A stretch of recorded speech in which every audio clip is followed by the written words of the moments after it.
Si t'es à 70%, t'es mauvais. Si t'es à 80%, t'es moyen. 90%, t'es bon. 100%, c'est quand tu fais tout ce que t'es censé faire en permanence. Chaque personne en est là où elle en est, car elle a décidé si oui ou non elle allait faire ce qu'elle s'était engagée à faire. Oubliez les trucs du genre, je veux un compte à 6 chiffres, je veux conduire cette voiture, je veux vivre dans cette maison. Je pense que ce sur quoi les gens devraient se concentrer, c'est... J'ai 24 heures. Genre, Oprah aussi n'a que 24 heures. Bill Gates n'a que 24 heures. Warren Buffett n'a que 24 heures. Leurs journées ne sont pas plus longues que les vôtres. Et c'est dans cette période de 24 heures que je peux soit détruire ma vie ou construire ma vie.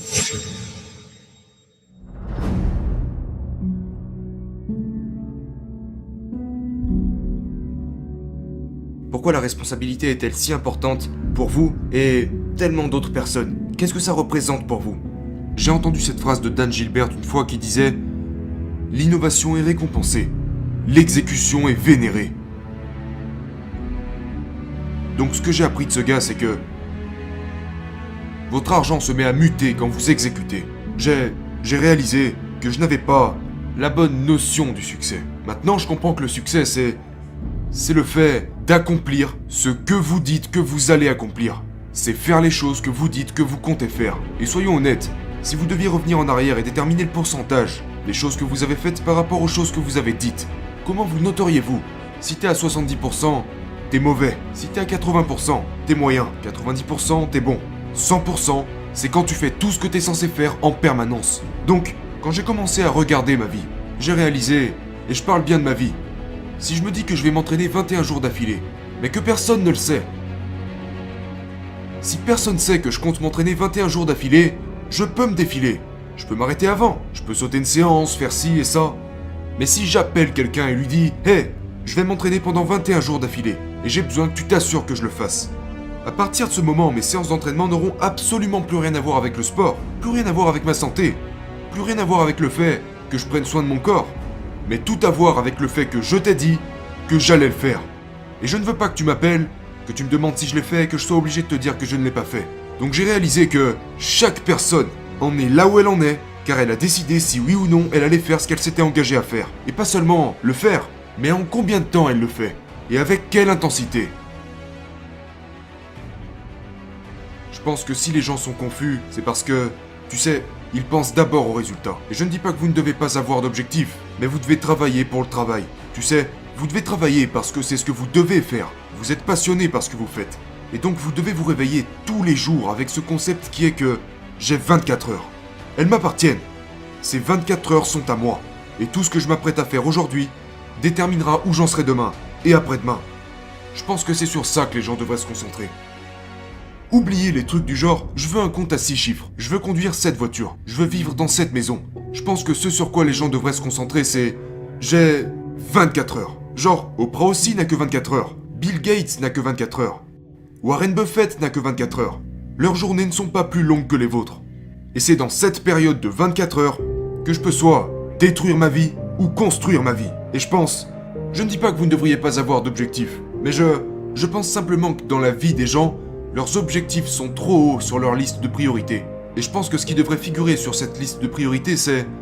Va te coucher, que tu puisses te réveiller le lendemain matin pour sérieusement te mettre au travail. Je suis juste un mec qui croit qu'on récolte ce que l'on sème. Donc si tu bosses le lundi, si tu bosses le mardi, si tu bosses le mercredi, 6 à 7 jours par semaine, sur une période de 5 à 6 ans, quelque chose en résultera.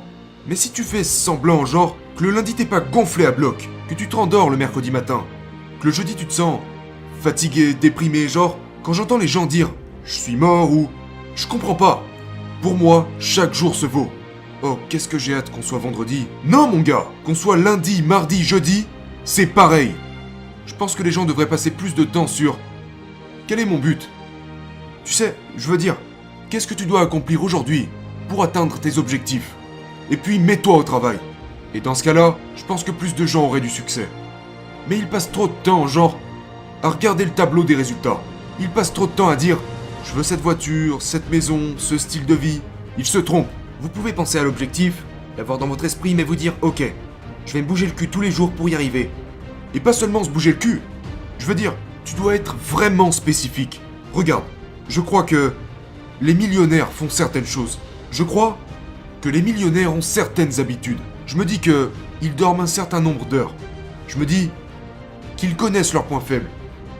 Qu'ils sont passionnés, tu sais. Et donc, quand je définis un objectif, au lieu de regarder cet objectif et de me demander combien d'argent pourrais-je gagner, je me demande qu'est-ce que je dois faire à chaque... Genre, de 8 à 9, qu'est-ce que je dois faire pour devenir millionnaire? Qu'est-ce que je dois faire de 9 à 10? De 10h à 10h15? Qu'est-ce que je dois faire tout au long de ma journée? Et c'est pour ça que je me réveille tous les jours à 3h du matin. Parce que pour moi, c'est genre, ok, lundi tu fais ça, mardi tu fais ça, mercredi tu fais ça. Et si je fais toutes ces choses, c'est garanti que je réussisse. Quand je le peux, selon le contexte, j'enracine cette habitude. Mon corps doit comprendre que, ok, tu vas te coucher à 21h30 et tu vas te lever à 3h du matin. Ce qui fait que j'ai entre 5 à 6 heures de sommeil, ce qui est plutôt correct. Donc, je vais me coucher systématiquement de bonne heure. Et je me réveille de bonne heure. Voilà pourquoi je me réveille si tôt. Écoutez-moi, si vous êtes un entrepreneur, vous devez m'écouter. Il y a des gens qui ont obtenu leur diplôme super facilement. Ça n'a pas été mon cas. Il y a des gens qui sont nés dans une famille riche. Il y a des gens qui sont nés avec des privilèges. C'est pas mon cas. Mais voilà le truc. Même si je n'ai pas eu ce qu'ils ont eu, je peux les surpasser. Donc si je me lève à 3h du matin, t'as beau avoir toutes ces choses, la richesse, les parents, les opportunités, et qu'en général tu te lèves à 8h, sache que je prends chaque jour 5 heures d'avance sur toi. Genre, je me fous de savoir qui tu es. Si on habite dans la même ville, et que je démarre chaque jour 5 heures avant toi, 9 fois sur 10, j'y arriverai plus vite que toi. Donc mon truc c'est, je me lève tous les jours à 3h du matin parce que je n'ai jamais connu mon père biologique. Ça m'a pris 12 ans pour obtenir mon diplôme. Donc je vais me lever plus tôt, parce que comme ça ce gars, qui a été plus chanceux que moi, qui a eu plus d'avantages, d'opportunités que j'en ai eu, ne pourra jamais prendre de l'avance sur moi. Il aura toujours un coup de retard. Donc ce que j'essaye d'expliquer aux gens, c'est que mon rituel consiste à t'écraser à ce niveau-là. Je serai toujours en avance sur toi. Il s'agit de ça. Pour ceux d'entre nous qui font du basket, ceux d'entre nous qui font du foot, parfois il ne s'agit pas toujours d'être le plus grand athlète. Il s'agit de se lever et de se mettre au travail avant tout le monde.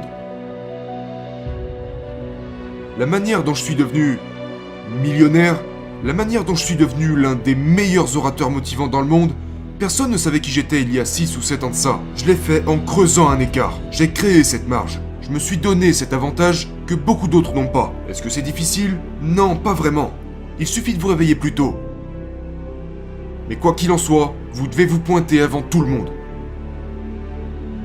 Même si tu es un ami proche, j'ai des limites. C'est pas parce qu'on est amis que tu peux m'appeler à n'importe quel moment de la journée. Je pose les règles, donc tu ne peux pas m'appeler n'importe quand. Pourquoi? Je travaille. Parce que si je passe ma journée au téléphone, et je le dis aux entrepreneurs, une des lacunes, et on va en reparler un peu plus tard, mais vous devez trouver les lacunes. Et l'une des lacunes avec les entrepreneurs, c'est qu'ils pensent posséder leur journée, et ils s'autorisent à les dépenser comme ils le veulent. Tu ne peux pas les dépenser comme tu le veux. Donc si tu travailles pour IBM ou Ford, peu importe pour qui tu travailles, tu ne peux pas passer toute la journée au téléphone pour parler à je ne sais qui quand tu travailles pour une entreprise. Alors pourquoi tu te l'autorises quand t'es à ton compte? En fait, c'est ton entreprise. Tu devrais plutôt t'assurer de ne pas répondre au téléphone. C'est ton entreprise. L'un de mes rituels, c'est que dès que je me mets au travail, il n'y a plus aucune distraction. Dès que j'attaque mon travail, peu importe si c'est ma femme, mes enfants, ils savent que durant ce certain laps de temps, je fais mon job. Et je ne peux pas le faire en répondant au téléphone. Je ne peux pas le faire en regardant la télé. Je ne peux pas le faire en me laissant distraire. Et donc certains entrepreneurs se demandent pourquoi je ne gagne pas plus. Parce que tu es distrait. Tu n'as pas ces moments dans ta journée, que ce soit à 14h, à 16h, où tu es complètement déconnecté du monde entier. Pas de Twitter, pas de Facebook, pas d'Instagram, je crois que c'est celui qu'on préfère. Pas d'Instagram, rien de tout ça. Créez ces moments d'isolation, de solitude, où vous vous donnez une chance de penser, où vous vous donnez une chance de vous y mettre.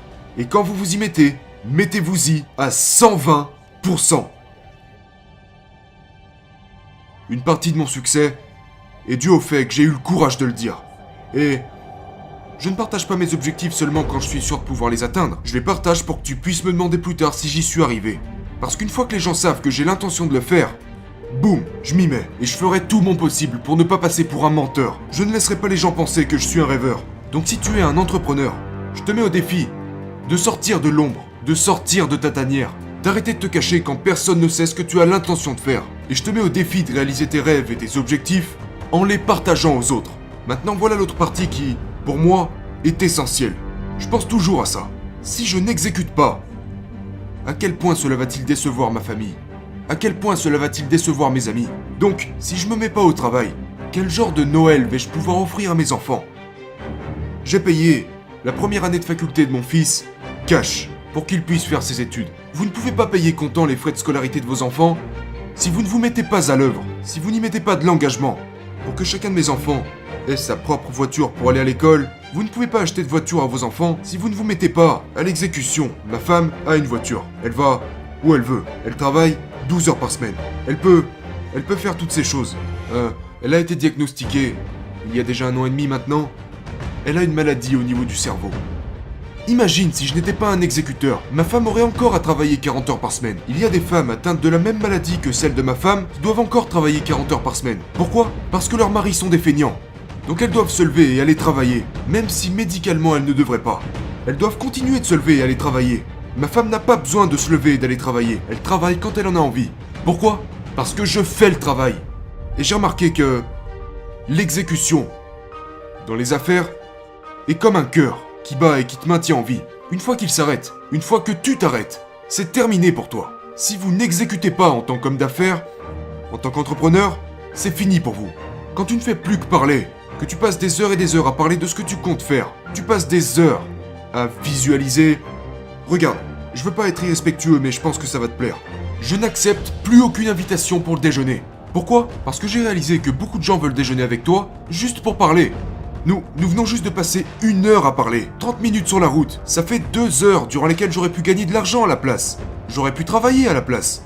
Donc je ne suis pas contre le mentorat, je ne suis pas contre les rendez-vous. Mais trop de rendez-vous sur 10 sont juste une perte de temps.